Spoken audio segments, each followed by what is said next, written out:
ಶ್ರೀಚಕ್ರ ದೇವಸ್ಥಾನಗಳಿಗೆ ಹೋಗಬೇಕೇ ಬೇಡವೇ? ನೋಡೋಣ. ಶ್ರೀಚಕ್ರ ಅತ್ಯಂತ ಮಹಿಮಾನ್ವಿತ ಚಕ್ರ. ಅನಂತ ಅದ್ಭುತ ಸೃಷ್ಟಿಯ ದೈವೀ ತಂತ್ರದ ಚೌಕಟ್ಟು. ಸೃಷ್ಟಿಯ ಜನನಿ ಶ್ರೀ ಲಲಿತೆಯ ಮೂರ್ತ ರೂಪದ ರೇಖಾಯಂತ್ರ. ಆದಿ ಶಂಕರಾಚಾರ್ಯರು ಉಗ್ರಶಕ್ತಿ ಸೋಪಾನವಾಗಿದ್ದ ಶ್ರೀಚಕ್ರವನ್ನು ಪರಿಷ್ಕರಿಸಿ ಮಂಗಳಕರ ಶಕ್ತಿ ದೇವಿಯ ಸಾತ್ವಿಕ ರೂಪವು ಉಗಮಿಸುವಂತೆ ಮಾಡಿದರು. ಕ್ರಮಬದ್ಧವಾಗಿ ರಚಿಸಿದ ಶ್ರೀಚಕ್ರದ ಮೇಲೆ ಲೇಸರ್ ಕಿರಣಗಳನ್ನು ಹಾಯಿಸಿದಾಗ ಶ್ರೀ ಲಲಿತಾದೇವಿಯ ಚಿತ್ರ ಗೋಚರಿಸಿದ್ದು ದಾಖಲಾಗಿದೆ.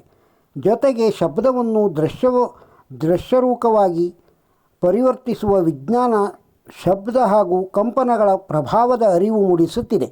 ಶ್ರೀಚಕ್ರದ ಮೇಲೆ ಇಟ್ಟ ದೃಷ್ಟಿ ನರಮಂಡಲದಲ್ಲಿ ಉಂಟಾಗುವ ಕಂಪನ ಇಇಜಿಯಲ್ಲಿ ಎಲೆಕ್ಟ್ರೋಎನ್ಕೆಫಾಲೋಗ್ರಫಿಕ್ ಆಲ್ಫಾ ಅಲೆ ಹೊರಡಿಸುತ್ತದೆ. ಧ್ಯಾನ ಸ್ಥಿತಿಯಲ್ಲೂ ಈ ಅಲೆ ನಿಧಾನಗತಿಯಲ್ಲಿ ಹೊರಹೊಮ್ಮುತ್ತದೆ. ಯಾವುದೇ ಇತರ ಚಕ್ರ ವೀಕ್ಷಿಸಿದಾಗ ಇಇಜಿ ಅಲೆಗಳಲ್ಲಿ ಬದಲಾವಣೆ ಕಂಡುಬರುವುದಿಲ್ಲ.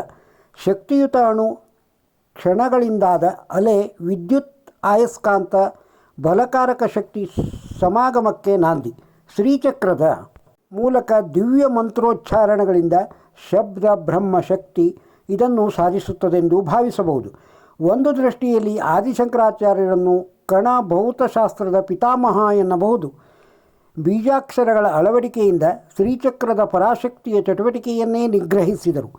ಶ್ರೀ ಸೌಂದರ್ಯ ಲಹರಿಯ ಕಮಲ ಶಕ್ತಿ ತುಂಬಿಸಿ ಕಣ ಭೌತಶಾಸ್ತ್ರಕ್ಕೆ ಸವಾಲು ನೀಡಿದ್ದಾರೆ. ಆಧುನಿಕ ವಿಜ್ಞಾನದ ದೇವಕಣದ ಮೂಲ ಶ್ರೀಚಕ್ರದಲ್ಲೋ ಸೌಂದರ್ಯ ಲಹರಿಯ ಕಮಲದಲ್ಲೋ ಇರಬಹುದೇನೋ ಎನ್ನುವ ಗ್ರಹಿಕೆಗೆ ಇಂಬು ಕೊಟ್ಟಿದ್ದಾರೆ. ಶ್ರೀಚಕ್ರ ನರಚಟುವಟಿಕೆಯ ವೈಜ್ಞಾನಿಕ ವಿವರಣೆಗೂ ಪ್ರೇರಕ ಸೂತ್ರ. ಈ ಚಕ್ರದ ಚೌಕಟ್ಟು ಜ್ಞಾನೇಂದ್ರಿಯ ಮಟ್ಟದ ಆಧುನಿಕ ನರಶಾಸ್ತ್ರ ವಿವರಣೆಗೆ ಹೋಲಿಕೆ ಇದೆ. ಬಲಮಿದುಳು, ದೃಷ್ಟಿ, ಶ್ರವಣಶಕ್ತಿ ಚೇತಕವೆಂದು ನಂಬಿದ್ದ ಋಷಿಗಳು ಮಾನವ ದೇಹ ಕಾರ್ಯಶೀಲತೆಯ ವಿಸ್ತಾರ ಜ್ಞಾನ ಪಡೆದಿದ್ದರಲ್ಲಿ ಆಶ್ಚರ್ಯವಿಲ್ಲ. ಜೊತೆಗೆ ಅವರು ಅದ್ವಿತೀಯ ಮನೋಗೋಚರ ಶಕ್ತಿ ಹೊಂದಿದ್ದರು. ಈಜಿಪ್ಟ್ ದೇಶದ ಪಿರಮಿಡ್ ರಚನಾಶಾಸ್ತ್ರಕ್ಕೂ ಶ್ರೀಚಕ್ರದ ರೇಖಾಗಣಿತ ರಹಸ್ಯದ ಕೊಡುಗೆ ಇದೆ ಎನ್ನುವ ಅಭಿಪ್ರಾಯವೂ ಇದೆ. ಶ್ರೀಚಕ್ರದ ರಹಸ್ಯ ಭೇದಿಸಲು ರಷ್ಯಾದ ಶರೀರಶಾಸ್ತ್ರದ ವಿಜ್ಞಾನಿಗಳು ಮಾಸ್ಕೋ ವಿಶ್ವವಿದ್ಯಾಲಯದಲ್ಲಿ ಸಂಶೋಧನೆಯಲ್ಲಿ ನಿರತರಾಗಿದ್ದಾರೆ. ಭಾರತದಲ್ಲಿ ವೇದಶಾಸ್ತ್ರ ವಿಜ್ಞಾನ ಹಾಗೂ ವೈದ್ಯ ವಿಜ್ಞಾನದ ಸಂಶೋಧನೆಗಳು ಸಂಯೋಜಿತ ರೀತಿಯಲ್ಲಿ ಸಾಗಬೇಕಾಗಿದೆ. ಇತ್ತೀಚಿನ ವರದಿಯೊಂದು ಶ್ರೀಚಕ್ರದ ಆರಾಧನೆ ಜೀವಕೋಶದಲ್ಲಿರುವ DNA ಚಟುವಟಿಕೆಯ ಪರದಿಗೆ ಬರುವಂತೆ ಪ್ರಚೋದಿಸುತ್ತದೆ ಎಂದು ಹೇಳಿದೆ. ಶ್ರೀ ಕೃಷ್ಣಾರ್ಪಣಾಮಸ್ತು, ಶಿವಾರ್ಪಣಾಮಸ್ತು. ಸದ್ವಿಚಾರ ಸಂಗ್ರಹ. ದೇವಸ್ಥಾನಗಳಿಗೆ ಹೋಗಬೇಕೇ? ದೇವಸ್ಥಾನಗಳಿಗೆ ಹೆಚ್ಚೆಚ್ಚು ಹೋಗುವುದರಿಂದ ಆರೋಗ್ಯ ವೃದ್ಧಿಸುತ್ತದೆ. ವೈಜ್ಞಾನಿಕ ಸಂಶೋಧನೆಯಿಂದ ದೃಢಪಟ್ಟ ವಿಷಯ ಗೆಳೆಯರೆ, ನಿಜಕ್ಕೂ ಅಚ್ಚರಿಯಾಗಬಹುದು. ದೇವಸ್ಥಾನಗಳಿಗೆ ಹೋಗುವುದನ್ನು ನಿತ್ಯ ಜೀವನದಲ್ಲಿ ಅಳವಡಿಸಿಕೊಳ್ಳಿ. ಇದರಿಂದ ನಿಮ್ಮ ಮಾನಸಿಕ ಹಾಗೂ ದೈಹಿಕ ಆರೋಗ್ಯ ವೃದ್ಧಿಯಾಗುವುದರಲ್ಲಿ ಯಾವುದೇ ಅನುಮಾನವಿಲ್ಲ. ದೇವಸ್ಥಾನಗಳನ್ನು ಕಟ್ಟಿದ ಜಾಗಗಳಲ್ಲಿ ಅಯಸ್ಕಾಂತೀಯ ತರಂಗಗಳು ಮ್ಯಾಗ್ನೆಟಿಕ್ ವಾವ್ಸ್ ಸದಾ ಪ್ರವಹಿಸುತ್ತಲೇ ಇರುತ್ತದೆ. ಹೇಗೆ ಗೊತ್ತೇ? ದೇವರ ಮೂಲಸ್ಥಾನ ಗರ್ಭಗುಡಿ. ಆ ಗರ್ಭಗುಡಿಗೆ ಅಥವಾ ಮೇಲ್ಛಾವಣಿಗೆ ಹೊದಿಸಿರುವ ತಾಮ್ರದ ಹೊದಿಕೆಗಳನ್ನು ನೀವು ನೋಡಿರಬಹುದು. ಆ ತಾಮ್ರದ ಹೊದಿಕೆಗಳಲ್ಲೇ ಸದಾ ಸಕಾರಾತ್ಮಕ ಶಕ್ತಿ, ಪಾಸಿಟಿವ್ ಎನರ್ಜಿ ಪ್ರವಹಿಸುತ್ತಲೇ ಇರುತ್ತದೆ. ನಾವು ದೇವಸ್ಥಾನಕ್ಕೆ ಅಥವಾ ದೇವಸ್ಥಾನದ ಪ್ರದಕ್ಷಿಣೆ ಹಾಕುವಾಗ ಈ ಶಕ್ತಿ ನಮ್ಮ ಶರೀರದಲ್ಲೂ ಪ್ರವಹಿಸುತ್ತದೆ. ದೇವಸ್ಥಾನದಲ್ಲಿ ಜಾಸ್ತಿ ಹೊತ್ತು ಕುಳಿತು ಜಪ ಅಥವಾ ಧ್ಯಾನ ಮಾಡುವುದರಿಂದ ದೇಹದ ಆಯಾಸ ಕಡಿಮೆಯಾಗಿರುವುದು ನಿಮ್ಮ ಗಮನಕ್ಕೂ ಬಂದಿರಬಹುದು. ಅದಕ್ಕೆ ಕಾರಣ ಇದೇ ಪಾಸಿಟಿವ್ ಎನರ್ಜಿ. ದೇವಸ್ಥಾನದಲ್ಲಿನ ಶಾಂತತೆಯಿಂದ ನಮ್ಮ ಮನಸ್ಸು ಪ್ರಶಾಂತವಾಗುತ್ತದೆ ಎಂಬುದಕ್ಕೆ ಯಾವುದೇ ಅನುಮಾನವಿಲ್ಲ.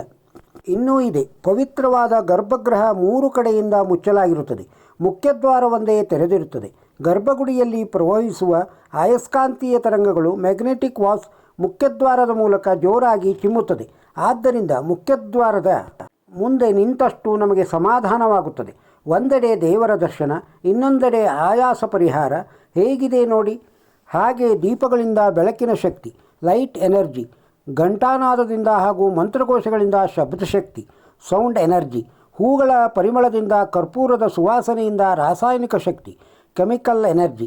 ಇವೆಲ್ಲಕ್ಕಿಂತಲೂ ಪ್ರಮುಖವಾದದ್ದು ದೇವರ ಪ್ರತಿಮೆಯಿಂದ ಹಾಗೂ ಗರ್ಭಗುಡಿಯಲ್ಲಿ ಇಟ್ಟಿರುವ ತಾಮ್ರದ ಹರಿವಾಣ. ತಾಮ್ರದ ಪೂಜಾ ಸಾಮಗ್ರಿಗಳಿಂದ ಬರುವ ಉತ್ತರ ದಕ್ಷಿಣ ಧ್ರುವಗಳಿಂದ ಸೌತ್ ನಾರ್ತ್ ಪೊಲೆ ಪ್ರವಹಿಸುವ ಸಕಾರಾತ್ಮಕ ಶಕ್ತಿ. ಇನ್ನು ತೀರ್ಥ ಸೇವನೆ. ತೀರ್ಥವನ್ನು ಮಾಡುವುದು ಹೇಗೆ?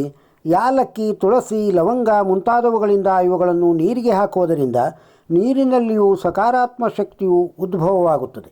ತೀರ್ಥ ಸೇವನೆಯಿಂದ ದೇಹ ಆಹ್ಲಾದವಾಗುತ್ತದೆ, ಚೈತನ್ಯ ಮೂಡುತ್ತದೆ, ಆರೋಗ್ಯಕರವೂ ಹೌದು.